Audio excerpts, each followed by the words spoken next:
Hello students, today we'll study Standard 7 Mathematics, chapter number 10, Profit and Loss. The price at which an article is bought is called its cost price, or simply we say as cost price, CP. Okay.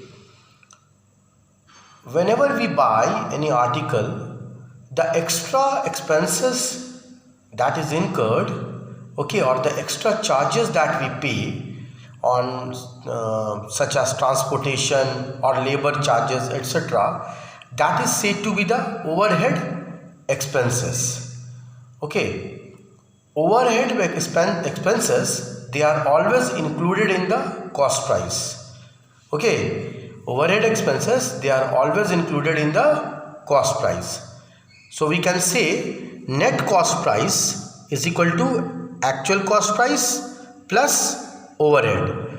For example, if we buy a television for suppose 10,000, okay, so 10,000 is the actual cost price, and if we pay rupees 100 on transportation suppose, so transportation charges rupees 100 and the actual cost price of the article was 10,000. So 10,000 plus 100, it will be 10,100 will be its net CP.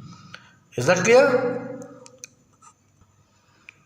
The price at which the article is sold is called its selling price or SP. Okay, the price at which we sell the article. Okay, if selling price of the article is greater than the cost price, then it's a profit, or simply we can say gain. So we can write gain is equal to SP minus CP.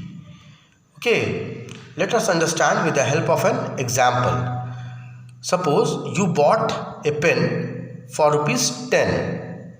Okay, then 10 is its cost price and you sold it for rupees 12. So 12 is its selling price. So you bought it at 10 rupees and sold it at 12 rupees. So what is your gain or profit? So gain is equal to SP minus CP. Okay, in that case it will be rupees 12 minus 10, rupees 2. Is that clear? Now, if the cost price of the article is greater than the selling price, then it is a loss. Automatically it is a loss, isn't it? The loss is equal to CP minus SP. Loss is equal to CP minus SP. Let us take an example. Suppose you bought a pen for rupees 10. Okay, so 10 is your cost price of the pen. You sold the pen for rupees 8 now. Then selling price is rupees 8. Okay, then it is a loss because you bought it at more price, rupees 10, and you sold it for rupees 8, isn't it? That means it is a loss.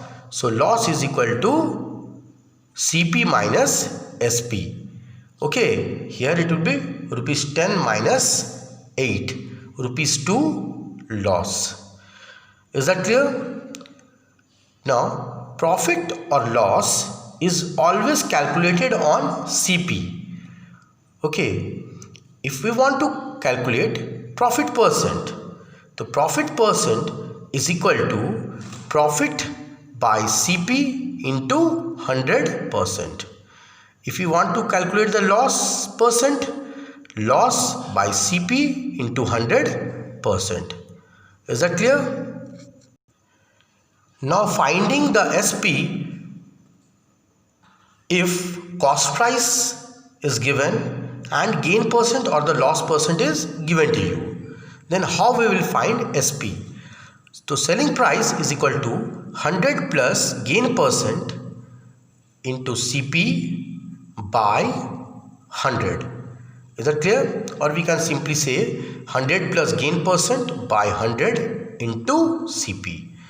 If it is loss, then in spite of this plus sign we will use minus sign, and here you will write loss percent. So SP is equal to 100 minus loss percent by 100 into CP. Is that clear? Now when SP is given and gain percent or loss percent is given, then how we will calculate CP? And directly we can use the formula, because CP means cost price. CP is equal to 100 by 100 plus gain percent into SP. And if it is a loss percent, then simply what we'll do, 100 by 100 minus loss percent into SP. In this way, by using the formula, we can calculate cost price and the selling price. Okay, as we do the sums, it will be very clear to you.